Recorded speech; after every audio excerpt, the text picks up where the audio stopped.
Autrefois, vous vous seriez levé. On se levait toujours quand j'entrais. Autrefois. Je vous aurais dévisagé d'un large regard semi-circulaire et je vous aurais dit « Asseyez-vous ». Et dans votre tête, chacun d'entre vous, vous auriez applaudi dans un silence respectueux en pensant « Dieu est arrivé ». Autrefois, tout le monde était croyant. Ça facilitait les choses. Enfin, c'est ce que j'imaginais. Mais aujourd'hui, vous êtes venus au théâtre. Parce qu'il n'y avait rien à la télé. Pour faire plaisir à madame. Ou alors, peut-être que vous avez été invité par un ami, le comité d'entreprise, votre patron. Ou alors vous avez eu des billets gratuits. Peut-être. Mais non. Non. Je sais très bien pourquoi vous êtes venus. Je vous le demande ce soir, comme je le demande tous les soirs, mais je sais parfaitement que vous n'êtes pas venus au théâtre pour le théâtre. Non. Vous êtes venus voir un monstre. Vous êtes venus voir le monstre. Jadis, on m'aurait exhibé sur les places publiques, enchaîné, on m'aurait présenté, offert à la vindicte populaire dans une cage en fer avec un écriteau « Cet homme est un monstre ». Quand j'ai été condamné, au début de ma condamnation, je butais sur ce mot « monstre ». Je ne pouvais pas. Je ne voulais pas le prononcer. Je l'avais en horreur. J'en avais honte. Ah, je savais très bien ce que j'avais fait. Et j'en assumais toutes les conséquences. J'acceptais l'éloignement, la prison, les insultes, les menaces.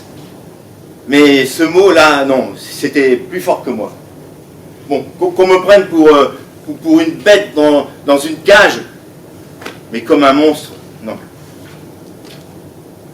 Et aujourd'hui, avec le temps, et dans mes nouvelles fonctions, je n'en ai plus ni honte ni horreur de ce mot. Alors je vous le dis haut et clair, ce n'est pas au théâtre que vous êtes venus ce soir, non, vous êtes venus voir le monstre, et bien me voilà, contemplez le monstre, contemplez le prof. Pendant des années,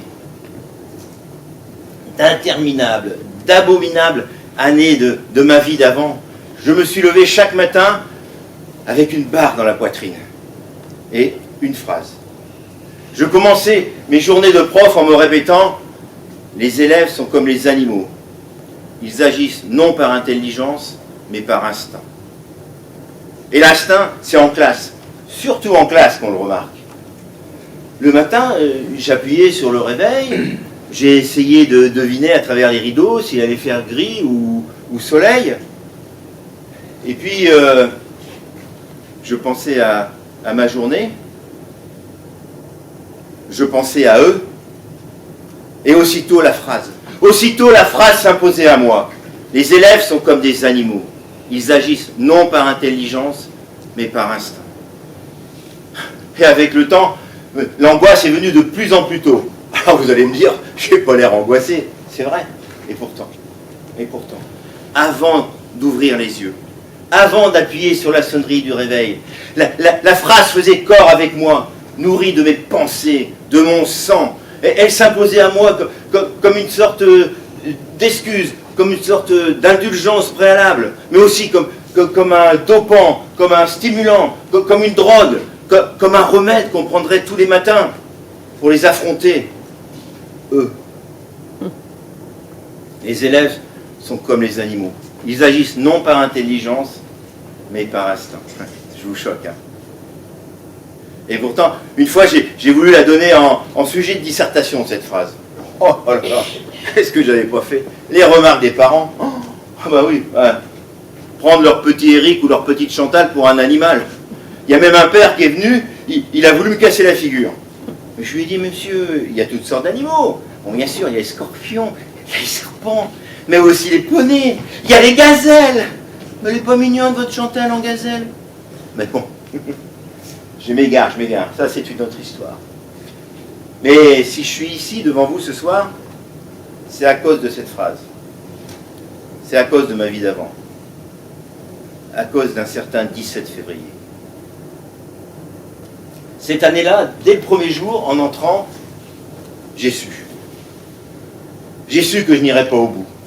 J'ai su, comme si j'avais enfin compris une erreur de parcours, que j'allais bientôt tourner la dernière page de ma vie de prof, comme on tourne la dernière page d'un cahier de brouillon.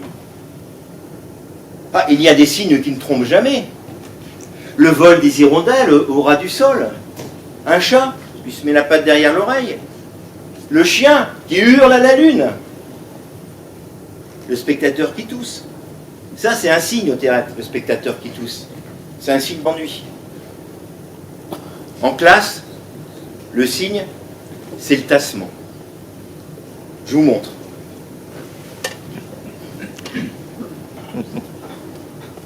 Si le corps de l'élève fait un angle de 90 à 80 degrés avec le haut du bureau, il y a espoir de travail.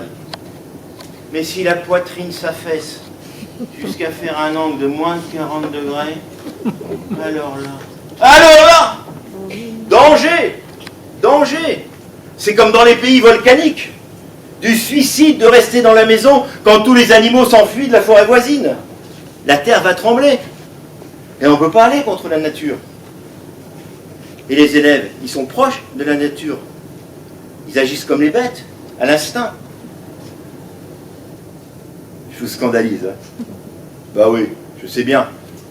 Vous êtes comme tous les parents. Vous dites, mais non, mes enfants ne sont pas des animaux quand même. Alors on va dire que ce sont les enfants des autres. Hein. Comme au spectacle. Le spectateur qui tousse, qui se tasse. C'est le voisin, celui d'à côté. Hein. En tout cas, bref. Je vous jure. Ce jour-là, j'ai compris. J'ai vu leurs jeans et leurs baskets. J'ai vu leurs fesses en équilibre précaire sur le bord des chaises. J'ai vu leur poitrine qui s'affale. J'ai vu leur chewing-gum. J'ai vu leur regard vide. Leurs yeux morts. Une classe terminale. Dans un établissement pudiquement classé sensible. Alors, chaque premier jour de la rentrée, je leur posais la question: qu'est-ce que ça veut dire être professeur de littérature? Enfin, en réalité, je vais vous dire, au tout début, je ne la posais pas cette question. J'imaginais même pas qu'on puisse se la poser. Et paradoxalement, j'avais la réponse. Mais en vieillissant, de réforme en réforme, je me suis la suis posée et je n'avais plus la réponse. De toute façon, ouais, il y a des choses plus importantes que ça, hein. Ce que m'a dit un jour un élève. Bah, il avait raison, c'est vrai. Il y a des choses plus importantes. Il y a Marie, ma fille par exemple. Ou il y a Martine, ma femme, qui partait tous les jours de la maison en chantant et que j'enviais. Et puis, il y a tous les laissés pour compte de la vie, dans le métro, dans la rue, sur le parvis des églises. Puis il y a les stades de football qui tuent. Il y a les enfants qui sautent sur les mines antipersonnelles. Puis il y a la forêt d'Amazonie. Ça, c'est important, la forêt d'Amazonie. Plus important que la vie d'un prof. Et d'un prof de littérature qui plus est. Enfin, pourtant, ce jour-là, cette année-là, je leur ai quand même posé la question. Dès la porte d'entrée, avant qu'ils ne se lèvent. Enfin bon, de toute façon, ils ne se seraient pas levés. Hein. Ça faisait déjà belle lurette que les élèves ne se levaient plus quand le prof arrivait. Alors, qu'est-ce que ça veut dire être professeur de littérature? Alors, ils m'ont regardé de leurs grands yeux vides, avides de tranquillité, avides que je leur foute la paix. Alors, le temps d'aller poser mon cartable près de mon bureau, j'ai répété la question. Qu'est-ce que ça veut dire être professeur de littérature? Alors là, c'est un truc que je vous donne. Hein. Toujours répéter 2 fois.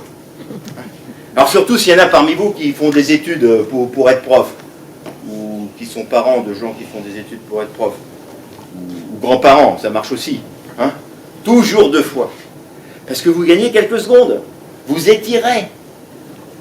Alors vous allez me dire, c'est insignifiant. Et vous avez raison. Mais si vous faites ça à chaque question, eh bien l'air de rien, à la fin de l'année, vous avez passé des heures, voire des jours à rien faire. Et c'est ça le secret du métier. Faire semblant sans se donner de mal. Bah, attention, hein. 2 fois, pas 3. Ah bah non, 3. L'élève, ça va l'énerver. Il va croire que vous attendez une réponse. Il va croire que vous allez l'obliger à penser. Il ne veut pas penser, l'élève. Non, lui, il agit à l'instinct, comme les animaux. Vous me trouvez immoral, hein? Ouais, je sais bien, ne niez pas. Et pourtant, tout le monde fait ça. Regardez au théâtre, c'est pareil. Même les plus grands, Molière, tiens, l'avare. Quand Harpagon découvre qu'on lui a piqué sa cassette. Hein? Au voleur! Au voleur! 2 fois. Au meurtrier! À l'assassin!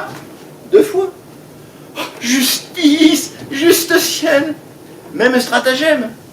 Je suis perdu! Je suis assassiné! Toujours 2 fois. Alors bon, les spécialistes de la psychanalyse vont vous dire oui, c'est pour éveiller la compassion, l'émotion chez le spectateur, c'est pour le faire participer à la détresse du personnage. Foutaise. C'est pour tenir 1h30, c'est tout. Tiens, le bouquet, encore Molière, Scapin. Et quand on est rentré à la maison, il m'a donné une belle pomme et il m'a dit, tu vois ça, ça a la saveur de l'hectare. Mange-la lentement. Mange-la très lentement pour aller au bout de l'hectare. Alors, à l'école, parfois, pour se moquer de moi, il y a des enfants qui me traitaient de fils de cutéreux. Alors moi, je ne comprenais pas. Je me demandais pourquoi, qu'est-ce qu'ils en voulaient au cul de mon père, hein? Alors, je leur ai demandé l'explication, je lui ai demandé l'explication. Et là, il m'a dit, ce sont des imbéciles. Ils croient que la terre est sale. Mais la terre, c'est ce qu'il y a de plus propre. C'est ce qu'il y a de plus doux. Souviens-toi du bout de l'hectare. N'empêche que mon père, il n'a jamais voulu que je reprenne la ferme. Ça aurait peut-être mieux valu. Enfin même, sûrement mieux valu. Alors, quand j'ai eu 9 ans, il m'a emmené en pension à la ville. Et en me conduisant, il m'a dit « Tu as de la chance, petit. Moi, je ne sais pas bien écrire. Lire, ça va, mais écrire, toi, tu sauras. Tu ne seras pas un cutéreux. » Émouvant, non? Si j'ai des mouchoirs en papier, s'il y en a qui veulent. Non, ça ira. Alors, je continue. Alors, à Noël, les parents rencontraient l'instituteur. Alors là, j'ai vu arriver mon père dans son plus beau costume. Bon, en même temps, il n'en avait qu'un, le gris, celui qu'il mettait à l'occasion des grandes fêtes. Mais il avait mis aussi une chemise blanche et une cravate, et puis il avait sa casquette sur la tête. Parce que quand il allait dans les champs, il était toujours nu-tête. Mais quand il allait à la ville, il mettait sa casquette. Question de respect, il disait. Alors, il a salué l'instituteur, avec la tête un peu penchée, comme ça. L'instituteur lui a dit que j'étais un garçon plutôt doué. Oh, il était fier, mon père. Et quand on a redescendu le grand escalier d'honneur, il était tout rouge. Il m'a mis la main autour de l'épaule et il m'a dit « Tu sais, petit, enseigner, c'est le plus beau métier du monde. » 2 ans après, j'entrais en 6e. Et là, le coup de foudre. Oh, alors, dès le premier jour, je sais que l'enfance est terminée, que maintenant, je suis un grand. Bon, un petit parmi les grands, mais un grand quand même. Ma mère, elle m'a acheté une nouvelle paire de chaussures, marron. Bon, elles font un peu mal, mais qu'est-ce qu'elles sont belles. Et puis, dans ma poche, j'ai un paquet de cigarettes. Bah, on est grand, on ne l'est pas. Hein. Et Monsieur Gardon est arrivé. Mon premier maître de latin et de grec. Il a 10 000 ans, Monsieur Gardon. Et moi, j'ai 11 ans. Il a plein de cheveux blancs. Il a la peau très lisse, toujours rasée très près. Et il a des yeux qui respirent la terre. Alors nous, on est assis à côté de nos bureaux, et M. Gardon rentre, il va poser ses affaires sur son bureau, et il nous regarde d'un large regard semi-circulaire, et il nous dit, comme un hôte à ses invités, « Asseyez-vous ». Et il sourit. Alors moi sur mon bureau, j'avais préparé mon cahier, parce que moi je voulais noter le premier mot de latin que M. Gardon allait écrire au tableau. Mais non. Il s'est dirigé à pas mesurer vers une armoire toute brillante de cire qu'il a ouvert avec une clé de son trousseau, un peu comme s'il allait à la découverte d'un trésor. Et moi, à l'intérieur, j'ai vu une légion de livres de toutes les couleurs. Alors, il en a pris un, avec une couverture rouge et des lettres dorées. Il l'a ouvert à la première page. Il a pris une grande respiration et il a lu. « Déesse, chante la colère du fils de Pélée, Achille, colère funeste qui fut pour les Achéens la source de 1000 malheurs. Colère qui précipita aux enfers quantité d'âmes fortes de héros. Colère qui fit du corps de ces héros la proie des chiens et de tous les rapaces du ciel. Ainsi s'accomplit la volonté de Zeus. Commence, déesse, le jour où une querelle éclata entre Agamemnon, protecteur de son peuple, et le divin Achille. Et là, il s'arrête, il me regarde droit dans les yeux, parce que j'étais au premier rang, là, en face, et il dit « Quel Dieu en cette querelle les lança l'un contre l'autre ?» Je suis bouche bée, là.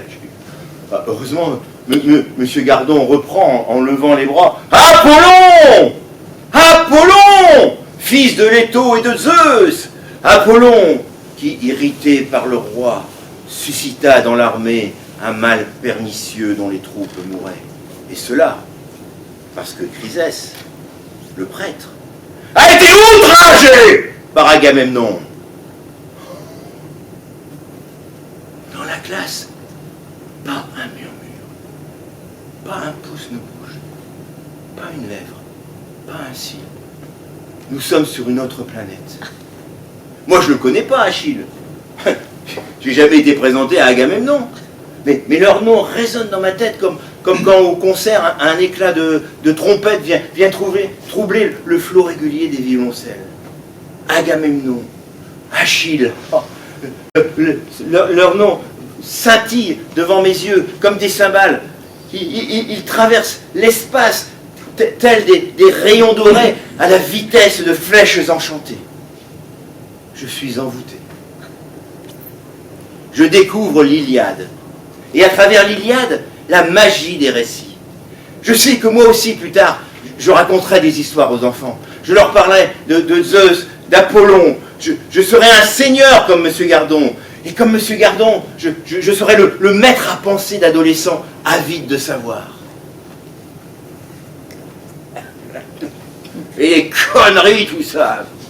C'est ce que m'a crié un jour un élève de ma terminale sensible.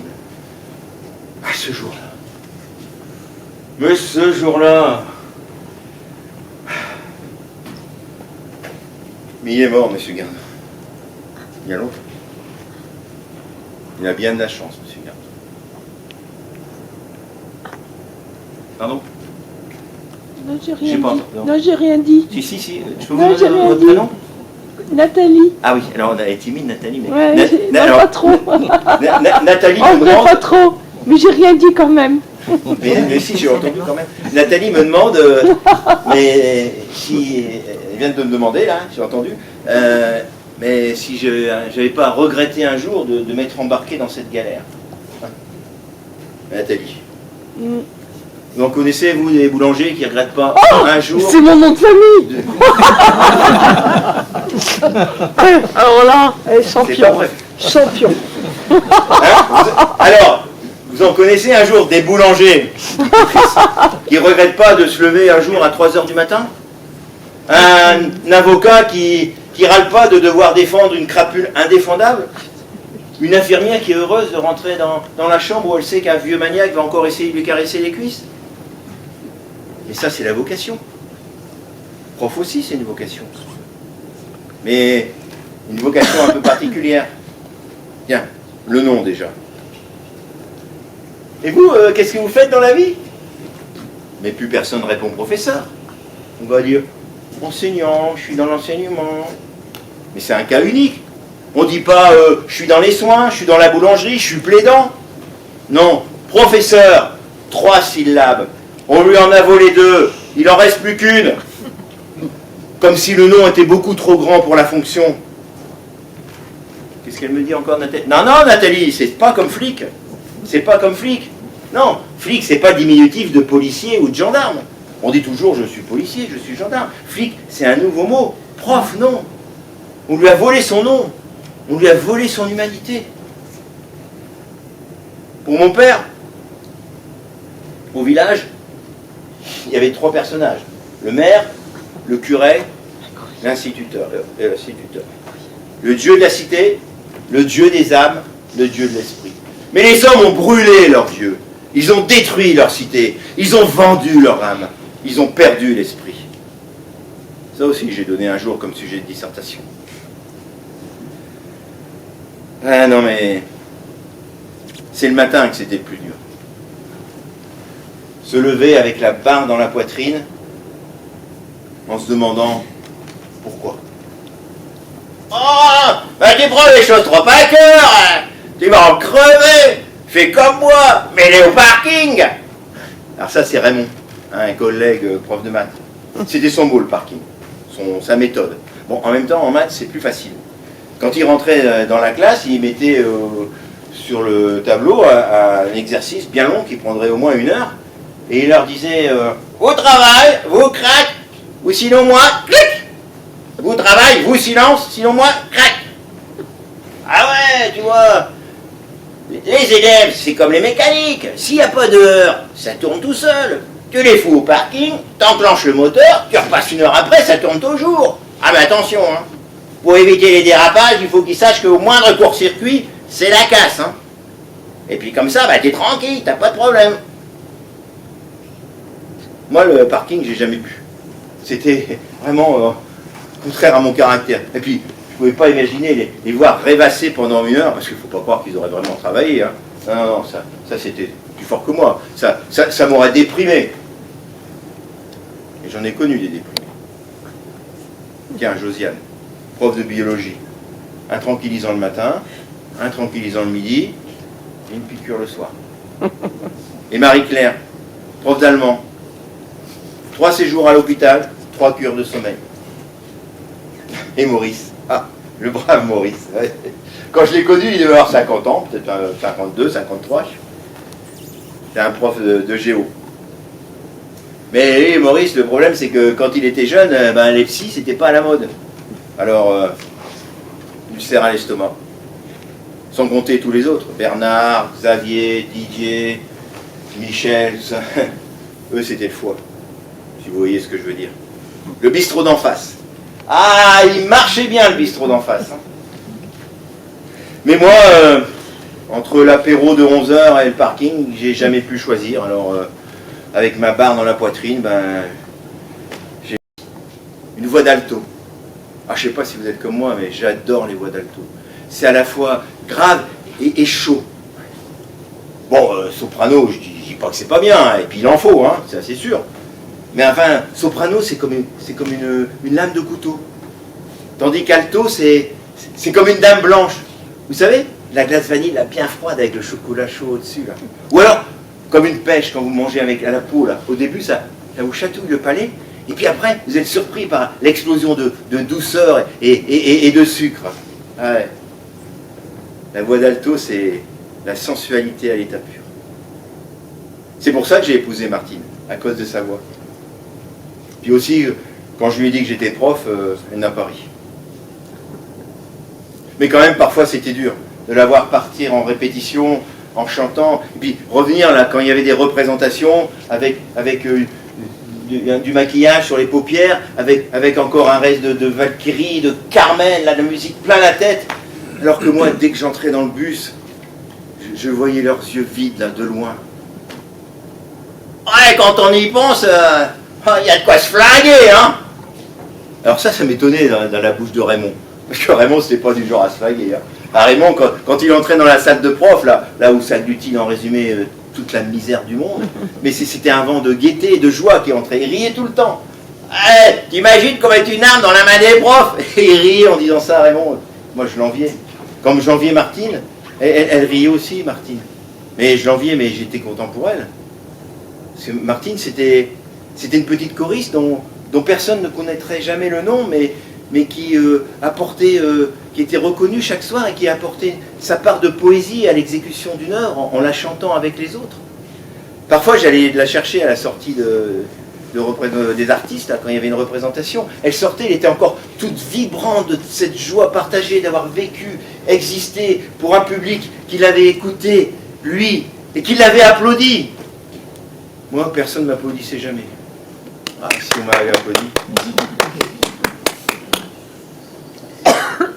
Ouais. Pourtant, sur le papier, j'avais un public que tout artiste aimerait avoir, un bon public populaire. Tiens, laissez-moi vous présenter ma dernière terminale. Le plus beau, Daniel, 1m87, 18 ans et des poussières, des tonnes de bracelets, 6 boucles d'oreilles. Et Gérard, lui, toujours un chapeau de cow-boy. Jean-Michel. Alors Jean-Michel, son truc, en attendant le prof, c'est de lancer le poignard sur la porte. Et puis il y avait Natacha qui était toujours à son service, qui allait le chercher, tout ça, qui le ramenait. Alors pour le prof, il valait mieux entrer pendant le retour du poignard. Et puis il y avait Véronique aussi. Véronique.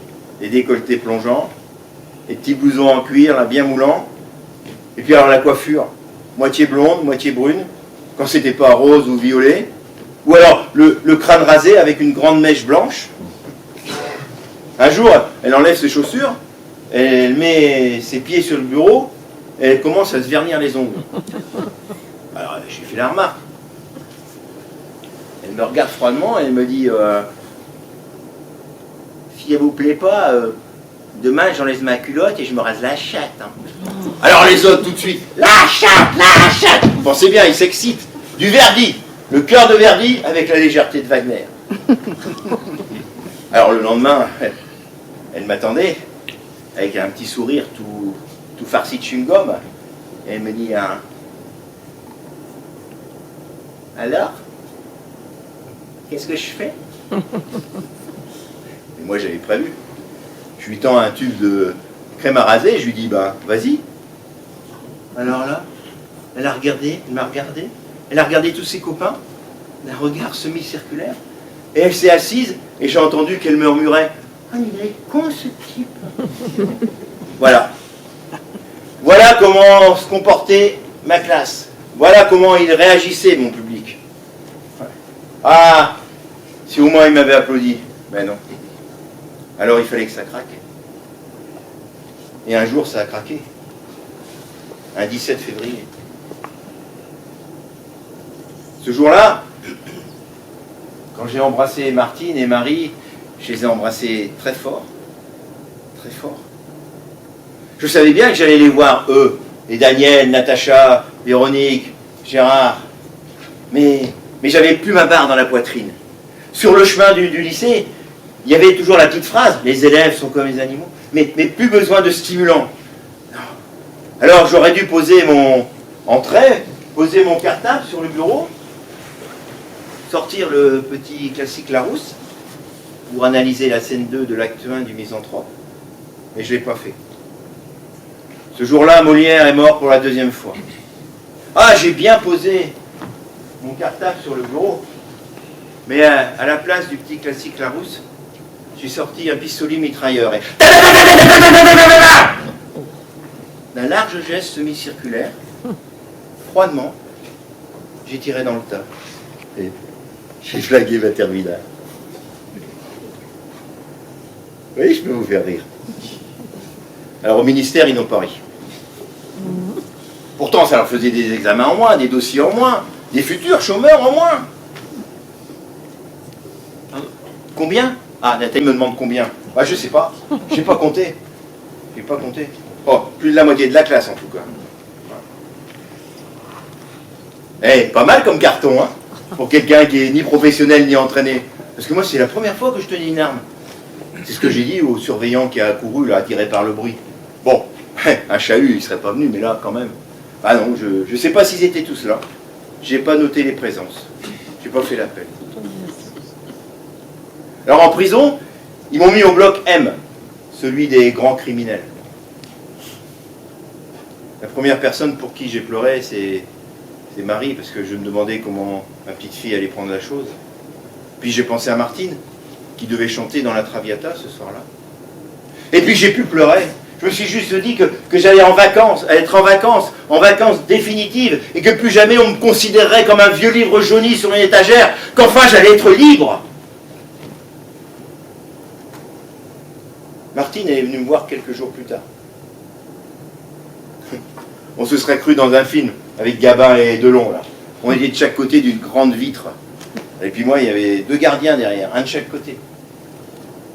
Elle avait mis son manteau en laine de mouton retourné. Et quand elle a ouvert le col, j'ai vu qu'en dessous, elle avait mis le pull saumon, celui qu'on avait acheté l'année d'avant pendant nos vacances en Italie. Elle avait des yeux de chien battu, Martine.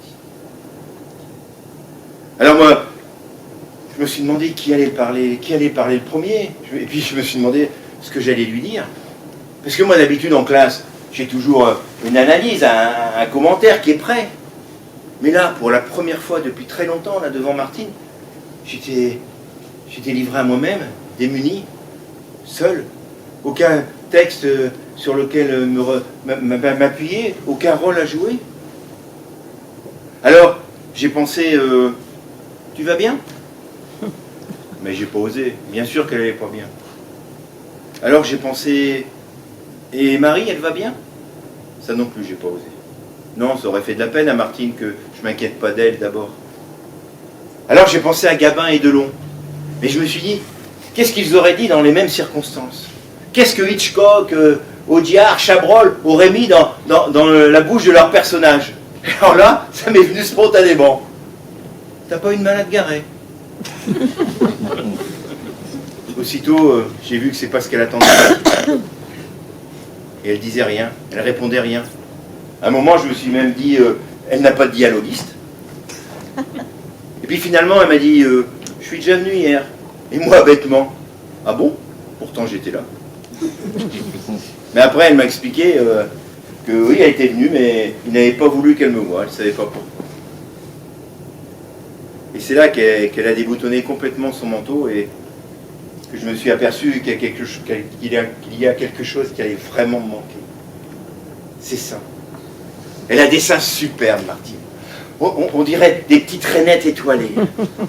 Et je l'ai deviné là sous le pull saumon. Et je me rendais compte que maintenant, il allait falloir me satisfaire de leurs souvenirs. Ah, on s'en a dit des choses pendant 1 minute, sans parler. Et puis, à un moment, elle m'a dit, pourquoi? Alors ça, c'est marrant, parce que jusque-là, personne ne m'avait posé la question, comme si elle ne se posait pas. Alors, à partir du moment où on me l'a posée, ça n'a pu arrêter. Mais moi, je me rendais compte que je ne savais pas, je n'avais pas la réponse. Et c'est pas pourquoi qu'on aurait dû me demander, c'est comment. Comment, mon cher monsieur, vous avez pu vivre aussi longtemps votre vie de prof? Prof! 50 à 80 kilos de chair humaine suivant le sexe, pas de très bonne qualité. La peau sur les os quand le métier a tout rongé. Un peu d'esprit. Je vous choque, hein. Bah oui, bien sûr. Il y a sûrement des profs parmi vous. Vous, des anciens profs. Ou pire, des futurs profs. Des mamans de profs. Des femmes de profs. Enfin non, plutôt des maris de profs. Parce que maintenant, c'est surtout des femmes. C'est plus facile à croquer. Plus décoratif. Bah même si vous ne voulez pas, je vais vous la dire, la vie de prof. Vous allez l'écouter. Le réveil le matin, après, avec la barre dans la poitrine, devant son café, avaler un morceau de pain si l'estomac n'est pas trop noué, le métro, l'autobus, la voiture, arriver au lycée, monter l'escalier, le dos courbé, les joues pendantes, ouvrir la porte du zoo, regarder les animaux, fermer les yeux pour effacer, aller ouvrir la fenêtre pour aérer, aller effacer le tableau pour gagner du temps, prendre une craie, une petite craie. Forcément une petite craie, parce que les animaux, ils aiment bien les casser, les craies, c'est plus facile à lancer. Alors, vous abîmez la main sur le tableau, on s'arrache un ongle sur le petit tableau. Ah, vous avez déjà comparé le tableau d'un prof et le tableau d'un ingénieur de la NASA? Tout est petit chez les profs. Les craies, le tableau, les textes, les calculs, le salaire, la vie. Petit, petit, petit, petit, petit. Mon premier jour dans le métier. Scène 1. Première classe, premier lycée. Il y a un type qui s'avance vers moi, la cinquantaine, souriant. Et il me dit, c'est toi qui as les terminales? Ah oui. Moi, c'est littérature aussi. René. Moi, je fais les premières. Ce sont mes élèves que tu reçois. Alors le midi, moi, je mangeais avec lui à la cantine parce que j'ai envie de tout savoir, je suis tout excité. Est-ce qu'ils ont vu les poésies de Victor Hugo? Est-ce qu'ils ont vu Voltaire? Et puis les dissertations? Et l'orthographe? Mange pendant que c'est chaud. Quand c'est chaud, ça passe, mais c'est quand c'est froid qu'on voit que c'est de la merde. Et puis, si tu veux me faire plaisir, parle-moi de pêche. Parle-moi de saumon, de truite, de moulinet, d'apport. Mais ne me parle pas des poésies de Victor Hugo. Mais ils en ont rien à branler des poésies de Victor Hugo. Je cite. Oui. Ça les emmerde, Voltaire. Alors moi, d'ailleurs, quand je leur donne une dissertation, la seule question c'est en 3 pages ou 4 pages? Alors pour les occuper, je leur donne des résumés de texte. Puis je mets un résumé éthique au tableau. Ouais, je passe pour un bon prof. Hein.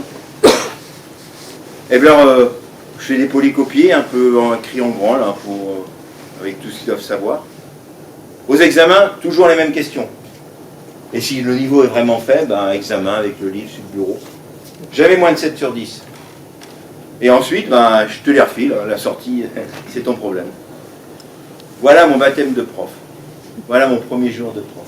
Alors moi, quand même, j'assiste un peu. Je lui dis, mais s'il y a un texte qu'ils n'ont pas compris, alors là, il finit son verre de vin rouge, il s'en resserre, il m'en resserre, et il me dit, mon petit vieux. Ah oui, ben tu verras, dans le métier, on est tout de suite vieux et tout est petit. Mon petit vieux. Mais qui est-ce qui leur demande de comprendre? Tu crois que le gouvernement les met là pour qu'ils apprennent à comprendre?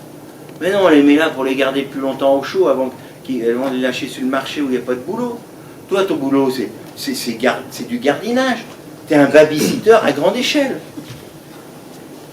Voilà ce qu'il m'a dit, René. Mais la littérature ne te manque pas? J'ai mes revues de pêche. Fin de la scène 1. La scène 2, quelques années plus tard. Je suis convoqué chez le proviseur. Et un grand bureau qui me dit, un grand bureau avec plein d'étagères, des dossiers bien rangés. Il me dit, mon cher ami, je m'inquiète pour vous. Alors moi, je réponds pas parce que je ne sais pas quoi répondre. Ah, je sais très bien pourquoi je suis convoqué. Hein. J'ai mis dehors un élève qui, à la question quelles sont les 3 plus célèbres déesses d'Égypte, m'a répondu en riant, Isis, Osiris et Clitoris. Alors le proviseur, il me regarde en souriant, un peu comme on sourit à un enfant malade. Là. Oui, mon cher ami, je m'inquiète pour vous. Vous êtes encore jeune, intelligent, et je suis sûr que vous remplissez déjà toutes les fonctions pour accéder à la tous les critères, pardon, pour accéder à la pérennité de la fonction. Toutefois, la pérennité de la fonction, monsieur le proviseur. Bien oui, vous êtes dans un des rares domaines qui nourrissent ces titulaires jusqu'à la retraite, indépendamment de leurs compétences professionnelles. Toutefois, alors là, je suis devant quand même des explications, quoi. Mais oui, dans l'administration, il faut passer des examens, il faut gagner des grades. Dans le privé, il faut obtenir des promotions. Mais dans l'enseignement, vous serez à la retraite ce que vous êtes aujourd'hui. Toutefois, alors là, toutefois, et là, quand même, il a pris un ton un peu plus sévère. Là. Il dit, oui, toutefois, il faut savoir suivre la loi du troupeau. On m'a rapporté que vous leur donniez des exercices d'analyse de texte. Il m'est même revenu à mes oreilles, mais je n'ose y croire, que vous les emmenez au théâtre le soir, en dehors des heures scolaires. Bon, nous mettrons tous ces égarements sur le compte d'un zèle intempestif. Non, non, mon cher ami, il faut vivre, un professeur doit vivre avec les enfants de son temps, avec la culture de son temps, avec l'humour de son temps. Il y a tant de nouvelles voies à explorer, de nouveaux chemins à défricher. Bon, le misanthrope, c'est bien, oui, mais avez-vous pensé à la bande dessinée, hein? À la pub, au roman photo, au reality show, au graffiti, au tag? Ben ça leur parle aux élèves, les tags, hein? Non, mon cher ami, un professeur est un instrument, ce n'est pas un penseur. Vous penserez plus tard, vous aurez tout le temps. Non, non, ce qu'il faut maintenant, c'est enseigner. Et il s'est levé, il m'a reconduit à la porte de son bureau et il m'a dit ah, mon cher ami, je vous envie, vous faites le plus beau métier du monde, mais je suis sûr que vous ferez une belle carrière. Alors moi j'ai fermé les yeux comme si je réfléchissais et je me suis entendu dire oui, monsieur le proviseur, oui, il faut enseigner. Et je suis sorti. Et j'avais envie de vomir. Alors quand Martine me demande pourquoi t'as fait ça, moi toute cette misère, elle me revient dans la tête là. Et elle continue à me dire pourquoi. Et moi je réponds rien. Et seulement quand les gardiens me font signe que l'entretien est terminé, je lui dis et Marie, tu me l'emmèneras? Elle a baissé les yeux, Martine. Je crois qu'ils étaient mouillés. Alors, en repartant à ma cellule, il m'est revenu plein d'anecdotes, plein de souvenirs qui peut-être étaient des petits éléments du pourquoi auquel je ne voulais pas répondre. Les yeux mouillés. Ça me fait penser, je suis en classe de grammaire. J'interroge Agnès, elle se lève, et puis elle me dit et quand vous avez envie de pleurer, vous vous occupez de la grammaire? Et elle se met à éclater en sanglots. Alors moi, à la fin du cours, je lui demande ce qu'il y a. Alors elle me dit, c'est la faute à Ludovic. Alors je lui dis non, on dit c'est la faute de Ludovic. Mais manifestement, c'est pas ce qui l'intéresse. Elle me dit, bah oui, ça fait 3 mois qu'on est ensemble. Et là, il me balance. Alors moi, je crois qu'elle va repleurer, qu'elle va se remettre à pleurer en sanglots. Mais non, elle me regarde froidement et elle me dit, et comment vous me trouvez? Oh, puis dites pas n'importe quoi, hein, pas l'intelligence et tout ça. Hein. Dites-moi, comment vous me trouvez physiquement? Voilà sur quoi débouche une classe de terminale. Je suis leur confident, leur confesseur. Peu importe la grammaire ou la littérature. Non, ce qu'ils veulent, c'est qu'on les cajole, qu'on les rassure, qu'on leur dise qu'ils sont beaux. Alors que moi, je voulais les amener à dévorer Shakespeare, Molière, Corneille, à lire Le Monde diplomatique, pourquoi pas? En plus, Agnès,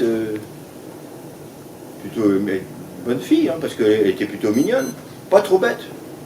Je sais pas pourquoi il l'a plaqué, Ludovic. C'est un con, Ludovic. Enfin, de toute façon, elle n'est plus là. Elle fait partie des flingués. Voilà. Comme Daniel, Natacha, Michael, Guillaume. Ah, Guillaume. Un jour, un jeudi matin, je crois, j'étais encore à la porte, et puis il me dit, monsieur, alors ça aussi c'est un signe, hein, débuter la conversation de manière cordiale. Monsieur, bon alors je vous rassure, hein, tout le reste était normal, hein, les yeux clos, le torse affalé, les chewing-gums. Monsieur, ça gagne combien un prof? Alors moi je préfère de l'humour, je lui dis, ah bon, pourquoi t'envisages le métier? Alors dans la classe, pas un sourire. Mon humour l'aurait aussi étranger que la culture papou. Ah ouais, monsieur, c'est pas ses rapports à ma sœur Viviane, je crois que vous l'avez eue elle aussi. Viviane. Ouais, elle fait chimie, là, elle va passer ses examens. Alors elle hésite entre l'industrie ou prof, ou enseignement. Ah, Viviane. Ah, je m'en souviens, Viviane. Viviane, c'est une des très rares, très bonnes élèves que j'ai jamais eues. Autant Guillaume est l'archétype du léthargique là, qui traîne son ignorance entre la crasse de ses cheveux et l'inertie de ses baskets, autant Viviane était vive, intelligente. Elle avait envie d'apprendre, ça se voyait. Alors du coup, les autres lui faisaient payer. par plein de brimades, d'avanies. Un jour, un après-midi, elle arrive dans la classe, elle avait les yeux rouges. Alors je lui demande, qu'est-ce qui se passe, Viviane? Elle n'a pas voulu me répondre. Mais après, j'ai appris que le midi, elle avait trouvé dans son sandwich un préservatif utilisé. Le prix de la trahison à la classe des léthargiques et des feignants. Ah, Viviane.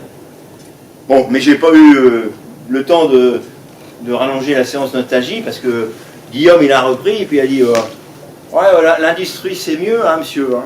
Quand on voit les profs, bah ouais, qu'est-ce que vous avez comme bagnole à votre âge? Où est-ce que vous allez en vacances? Moi j'ai dit à Viviane, hein, faut pas que tu fasses un métier de minable. Hein. Et là il s'arrête, peut-être qu'il se dit qu'il est allé trop loin. Alors évidemment la classe est aux aguets. Hein. Alors moi je les regarde et je leur dis mais vous pensez tous que prof c'est un métier minable? Et là la réponse de Guillaume fuse comme un coup de revolver. Ah ouais, c'est un métier de con, il faut être con pour faire ce métier. Moi j'ai dit à Viviane, hein, toi t'es pas con, hein, fais pas ça, fais plutôt l'industrie.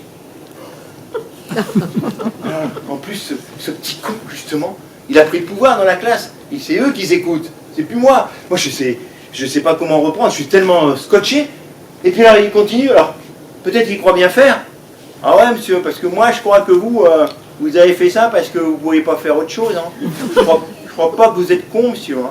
Je crois même que vous êtes intelligent. Hein. Même trop intelligent pour être prof. Hein. Ah ouais, c'est pas une vie, ça. Hein. Toute l'année, nous raconter les mêmes salades. Hein. Toute la journée, essayer de nous faire aimer la littérature. Hein. Oh, moi, je vous admire, monsieur. Hein. Bon, vos histoires de romans et de théâtre, moi j'y comprends rien. Hein. De toute façon, je ne lis pas. Ah, vous me faites chier, mais je vous admire, monsieur. Bah ouais. Toute l'année devant des mecs comme nous. Pourquoi vous n'allez pas raconter vos salades à des mecs que ça intéresse? Alors là, je devrais lui foutre mon poing dans la figure. Ou l'enlacer. Tellement son analyse est pertinente. Quelque part, il a eu un éclair d'intelligence que donne parfois l'instinct. Mais je suis tellement scotché qu'il continue. Ah ouais, l'enseignement, c'est le bordel. Hein. Bah, finalement, vous êtes comme les putes, hein, vous attendez le client. Hein. Sauf que vous ne pouvez pas le choisir. Hein. Bah, finalement, on vous paye pour faire semblant de jouir. Hein. Alors là, c'est parti. Là, c'est parti, en pleine figure, devant toute la classe. Alors évidemment, tous, ils arrivent, ils se lèvent, ils arrivent tous derrière Guillaume, le poing en avant, là, comme des mitraillettes. Mais heureusement, Guillaume, il leur dit, non, c'est bon, c'est rien. Et du coup, ils vont se rasseoir, et tout revient dans le cas. Mais là, du coup, je les ai regardés un à un, et je leur ai dit, apprenez au moins une chose. Il ne faut jamais dire à une putain que c'est une putain. Et j'ai pris mon cartable, et je suis plus revenu de la journée. Alors évidemment, le lendemain, je me demandais comment ça allait se passer. Si j'allais avoir des reproches, un blâme des proviseurs. Non, rien. Personne ne s'était aperçu de mon absence. Pas un mot, pas un reproche, pas un petit discours qui pourrait dire que ma présence avait de l'importance. Les élèves avaient rangé leurs poings et leurs mitraillettes et étaient retombés dans la léthargie. Pire que la haine, je venais de découvrir l'indifférence. L'indifférence, oui. D'ailleurs, depuis le 17 février, j'ai plus aucun contact avec mes collègues. Il y a Crémon, là, le prof de maths, qui est venu me voir une fois ou deux. Au lycée, rien n'a changé. Josiane prend toujours un tranquillisant le matin, un le midi. Bon, le soir, elle est passée à 2 piqûres. Marcel soigne son ulcère à l'estomac. Le manège continue à tourner. Les élèves dégringolent la pente. Les professeurs accompagnent.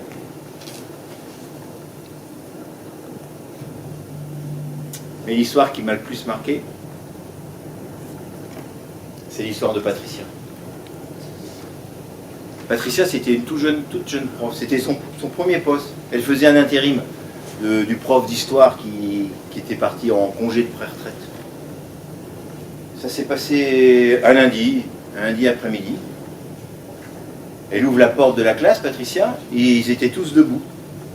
Alors elle va mettre ses affaires sur son bureau en les regardant, à la fois souriante et étonnée. Et puis elle leur dit « Asseyez-vous ». Mais personne ne s'assoit. Et il commence à avancer vers elle. Alors elle dit « Mais qu'est-ce que vous faites? Asseyez-vous ». Mais il continue à avancer, comme la forêt dans Macbeth. Et les garçons devant, les filles derrière qui scandent la cadence. Le cœur des sorcières. Alors, Patricia, elle crie, mais il y en a un qui lui met le chiffon pour essuyer la craie sur le tableau dans la bouche. Il y a des mains qui se tendent, qui prennent ses poignets, ses chevilles. Elle est déjà plus de pull, Patricia. Un vautour lui arrache sa blouse, son chemisier, et les filles. La jupe, la culotte. Et un premier, un deuxième. La porte s'ouvre brusquement. C'est le prof du local d'à côté qui vient voir, attiré par le bruit. C'est Bernard, prof de chimie, marié, 3 enfants. Il regarde et il referme la porte. Quand je pense à Patricia, je ne regrette pas mon geste. Alors une des filles lui donne une grosse épingle à nourrice là, pour tenir sa jupe. Dans le bureau du directeur, « Mais enfin, mademoiselle, arrêtez de pleurer, on ne comprend rien à ce que vous dites, soyez adulte un peu !» Au tribunal. « La victime n'est jamais complètement victime, monsieur le président. Tout le monde sait ça. Dans les cas de viol, la victime est toujours un peu consentante. Si mademoiselle ne l'était pas, elle se serait enfuie. Ah ben voyons, avec 15 gaillards de 18 à 20 ans autour d'elle.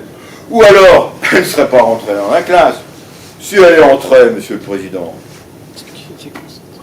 Circonstance atténuante, Patricia était jolie et coquette. Mais il ne faut pas faire prof quand on est jolie et coquette. Hein? Surtout prof d'histoire. Déjà que ça n'intéresse pas grand monde. En tout cas, quand je pense à Patricia, je suis fier de mon geste. Un jour, Mathieu, mon gardien, il m'a dit « Mais vous pensez jamais aux parents ?»« Ah si, Mathieu, bien sûr.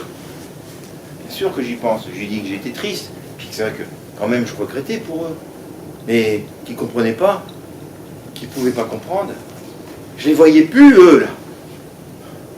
Oh, mais quand même, c'est quand même pas pour ça que vous les avez flingués. Mais Mathieu, vous ne savez pas ce que c'est? Vous avez déjà passé des années à parler dans le vide? Ouais, mais quand même, regardez, vous n'avez même pas le droit aux promenades. Bon, j'ai dit, de toute façon, moi, les promenades, j'aime pas. Enfin, sauf avec Marie. Là, j'aimais bien, oui. Puis surtout dans la neige. Elle adorait ça, Marie. Marie, quand il y avait la neige, puis elle prenait un petit peu de neige et puis elle disait « c'est bon la glace, hein, papa ?»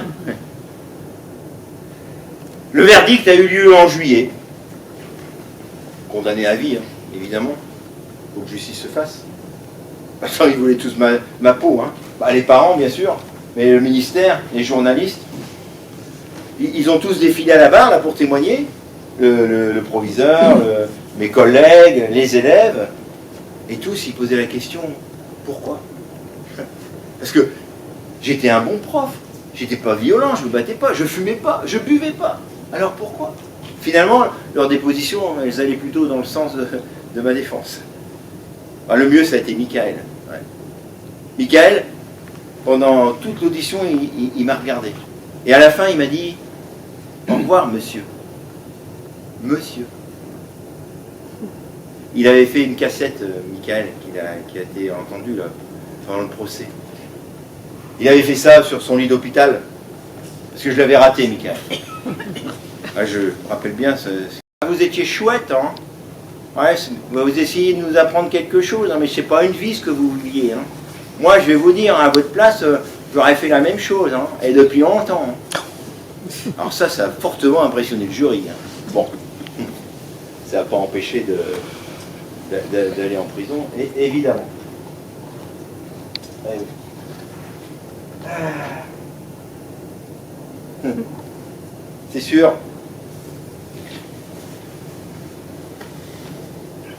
Moi, je ne comprenais pas. Il m'a dit, d'ailleurs, un jour, Mathieu, il m'a dit, vous êtes un drôle de personnage. Alors ça, c'est marrant, parce que quand j'emmenais mes élèves au théâtre, c'est ce qu'ils me disaient. Ouais, c'est des drôles de personnages, hein.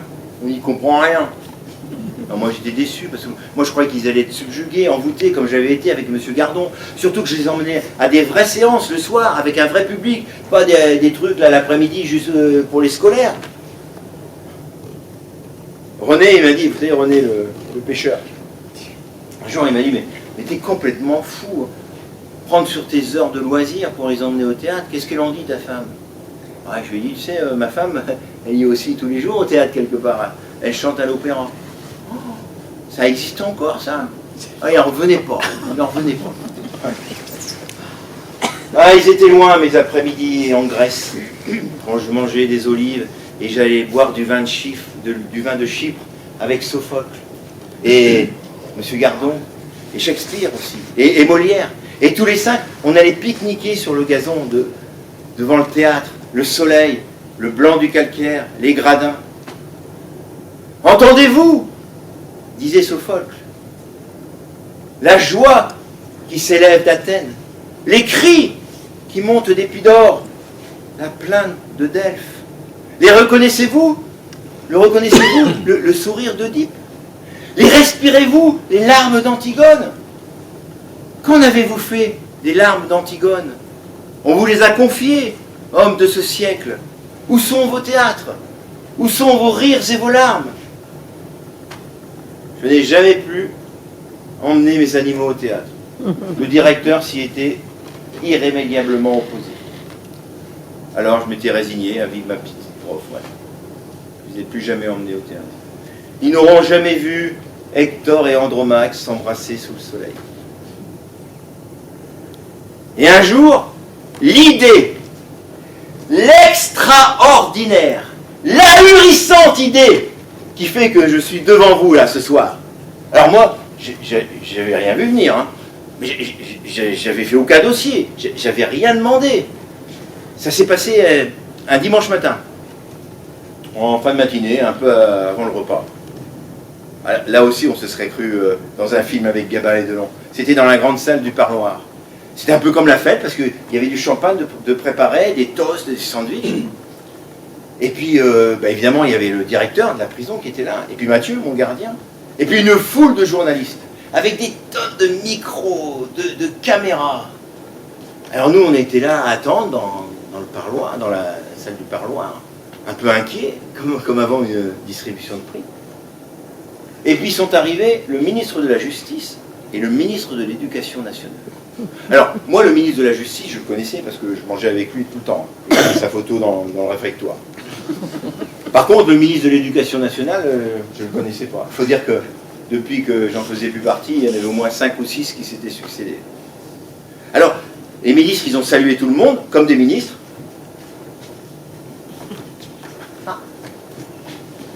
Bon, j'abrège, parce qu'ils étaient nombreux. Et puis la cérémonie a commencé. Le ministre de la Justice a déroulé un document et il a proclamé la commutation de ma peine en travaux d'intérêt général. Ah, moi, je ne comprenais pas ce que ça voulait dire.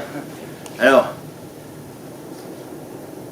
ce qui vous est accordé est bien plus important qu'une grâce présidentielle.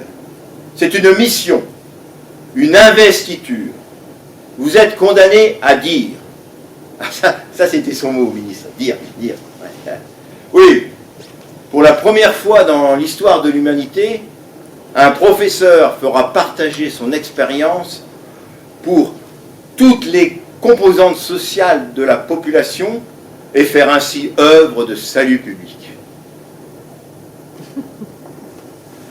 J'étais condamné à monter sur scène, à jouer tous les jours sous la lumière des projecteurs, là où s'étaient aimés Roméo et Juliette, là où sont morts Oedipe et Macbeth. Le théâtre à perpétuité, le pilori de ce siècle, la confession publique, la purification de la bête par le théâtre. Oh. Allez, les ministres devraient être dramaturges, hein. Le public s'amuserait peut-être un peu, et peut-être que la justice y gagnerait. Lui, le ministre de l'Éducation nationale, lui, il avait l'air complètement ravi. Oui, vous savez, c'est moi qui ai tout arrangé. Non, ne me remerciez pas, c'est mon métier. Mais vous savez, l'éducation nationale, c'est une grande famille. Alors après, il a dit avec ces mots ce qu'avait dit le ministre de la Justice. Bon, vous jouerez évidemment devant un public illimité, dans les plus grandes salles de spectacle, mais aussi dans les écoles. Alors ça, c'était son truc, les écoles. Ça, il y tenait, oui, dans les écoles, devant les professeurs, les élèves, leurs parents, la pédagogie par le théâtre. Voilà le cadeau que je fais à travers vous à mon pays. Et je vais vous dire que je suis très fier de compter parmi les représentants, les porte-paroles de mon ministère, le professeur dont le discours sera le plus nécessaire à l'évolution de la nation tout entière. Alors là, les journalistes ont applaudi frénétiquement. Et moi, j'étais gêné. Alors j'ai dit un peu en aparté au ministre, j'ai dit, mais écoutez, monsieur le ministre, vous n'y pensez pas, vous vous rendez compte? Vous ne pouvez pas transformer en vedette de théâtre un type qui a flingué sa terminale. Vous vous rendez compte? Tous les jours, sur scène, un criminel. Taisez-vous, taisez-vous. Même ce ne seraient pas les premiers. Oh ouais. Souvenez-vous, Agamemnon, Othello, Macbeth, Lorenzaccio. Oh. Mais depuis la nuit des temps, le théâtre est peuplé de criminels. Ah mais je sais bien, monsieur le ministre, je suis professeur de littérature. Mais ce sont des personnages, des fictions, des inventions de leur auteur. Tandis que moi, je suis un criminel en chair et en os. Alors là, le ministre a demandé l'attention de toute la salle. Il a pris un ton solennel et puis a dit « Mesdames et messieurs, cet homme, que tout désigne comme tel, n'est pas un criminel. Tous les rapports le confirment. » Alors moi je me demandais bien de quel rapport il parlait. On ne m'avait pas interrogé, on ne m'avait pas examiné. Non, mesdames et messieurs, cet homme n'est pas un criminel. Il est vrai que la police, toujours un peu prompte dans les affaires un peu atypiques, avait conclu à un crime, que l'opinion publique parlait de démence, de crise de folie. Erreur que tout cela. Non, il est vrai, mon cher monsieur, que ce 17 février, vous avez eu un geste pour le moins déplacé. Mais tous les experts sont d'accord avec moi. Il s'agit là d'un geste de santé publique, dont le nom scientifique est maladie professionnelle. Maladie dont, heureusement, fort peu répandue, mais dont chaque professeur peut être atteint d'un jour à l'autre. Alors là, les journalistes écoutaient dans un silence passionné. Alors il leur a dit quand même, il a voulu les rassurer, il paraît que j'étais guéri. Voilà. Là aussi, tous les experts étaient d'accord.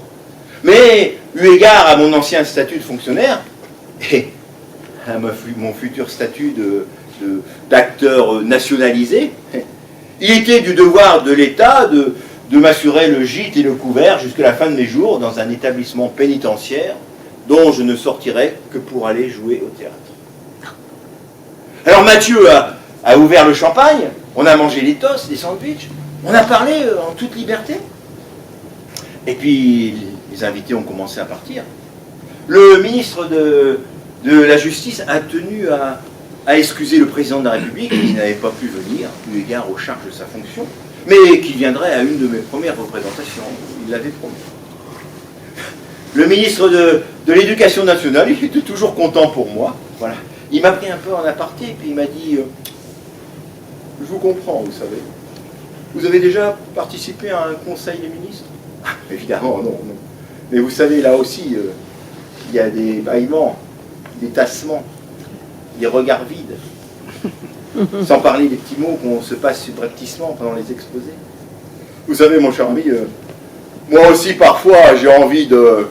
je sais ce que c'est que parler dans le vide. Et puis, il m'a salué et il m'a dit je suis sûr que vous ferez une très belle carrière. Et le lendemain est arrivé un agent artistique, envoyé par le gouvernement. Il était là pour m'apprendre la gestuelle, la diction, la rythmique, tout ça. Alors moi j'ai adoré.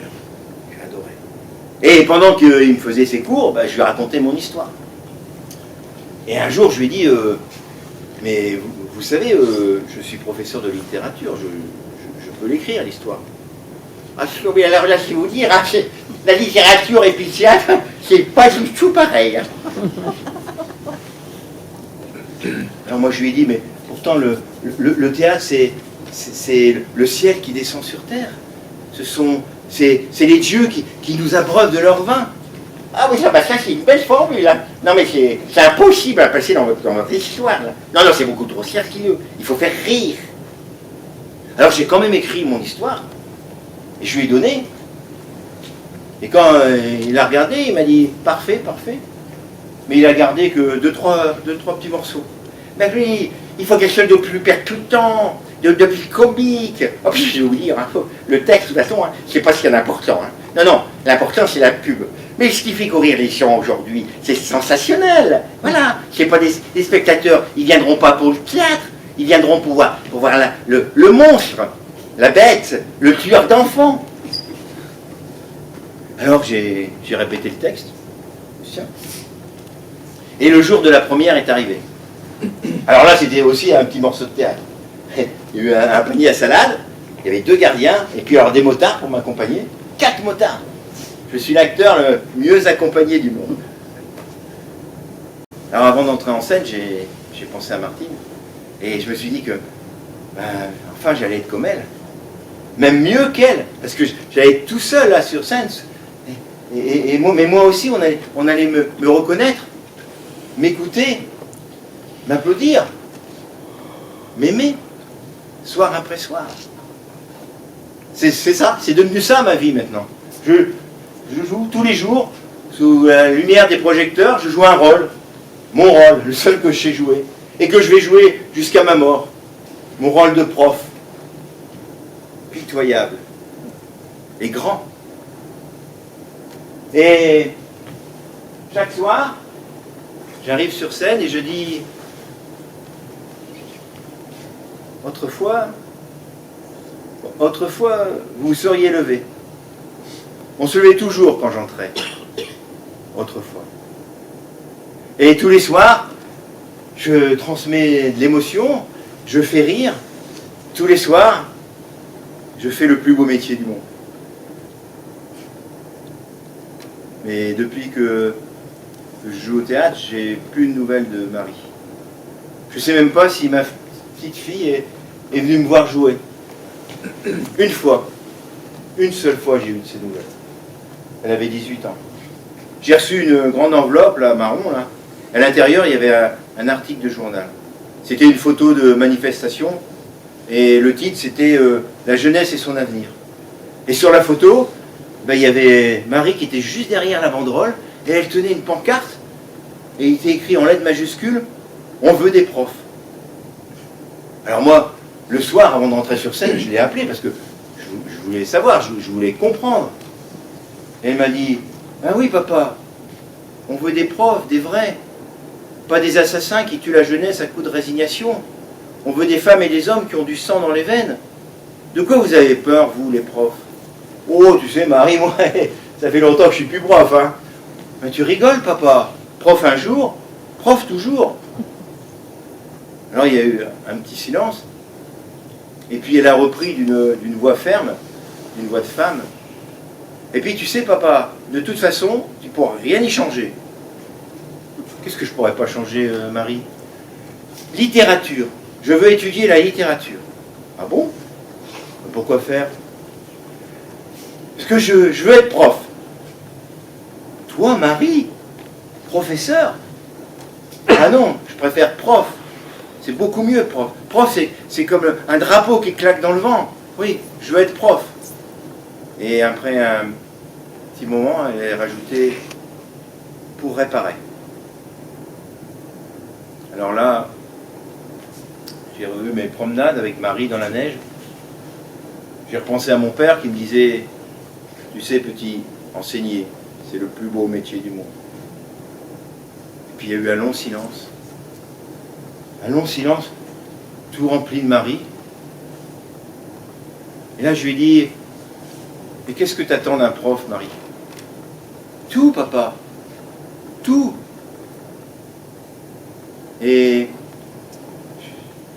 j'ai cru que, dans ma tête, qu'elle souriait. que ma fille souriait, comme on sourit devant la mer. Et avant de raccrocher, elle a rajouté « Dis papa, les profs, et si c'était les dieux descendus sur terre? Alors qu'est-ce que vous auriez fait à ma place ?» Moi j'ai pensé, je me suis revu devant ma dernière terminale, je me suis revu devant Daniel, Natacha, Véronique, Guillaume. Et j'ai eu un peu honte.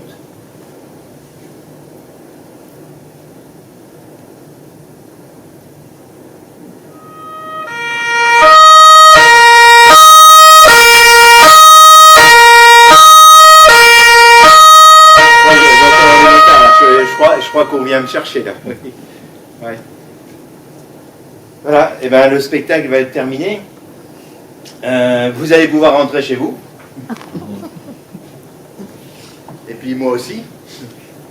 Ma voiture personnelle est avancée.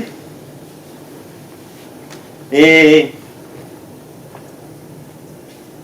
ce soir, comme tous les soirs,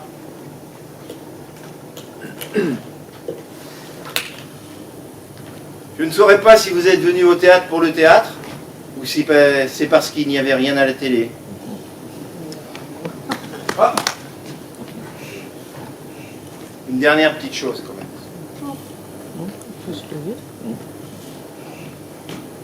Vous avez cru à ce que je vous ai raconté? Vous avez cru à mon histoire de prof qui flingue sa terminale? Pas ça, Vous avez mais vu où vous êtes? le reste. Vous avez vu où vous êtes? Hein? Au théâtre. Roméo et Juliette, Agamemnon, Lorenzaccio, Othello, le Cid, Cyrano de Bergerac, le prof, moi, au théâtre. Vous êtes au théâtre. Même si aujourd'hui le théâtre est dans la ville, même si aujourd'hui le théâtre est dans la rue, même si la monstruosité du monde dépasse et de loin la fiction. Du théâtre. Ce n'est que du théâtre.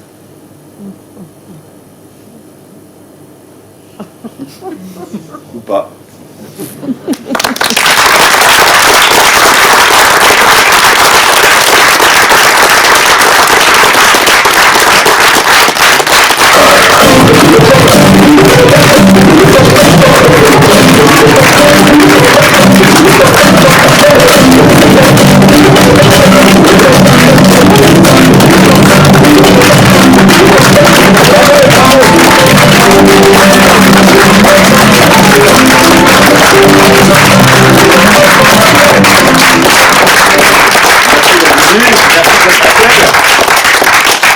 De Jean-Pierre Depaille, qui a 30 ans, mais qui malheureusement, je pense, est d'actualité.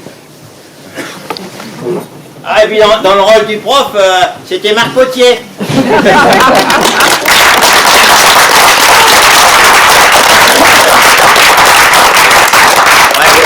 Il ne faudra quand même pas oublier, hein, parce qu'elle a posé des vaches de bonnes questions. Hein. Nathalie Haussons à la lumière, mais surtout à l'initiative du projet et à la mise en scène, Franck Lemarié.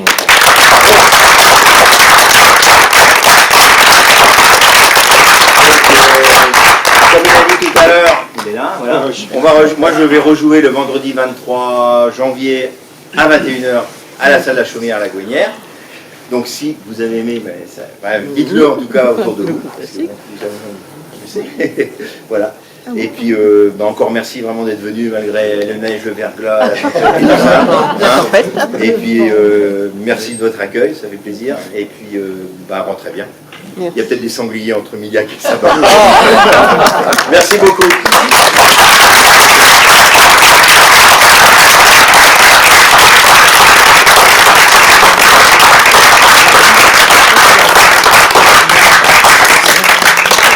C'est fini.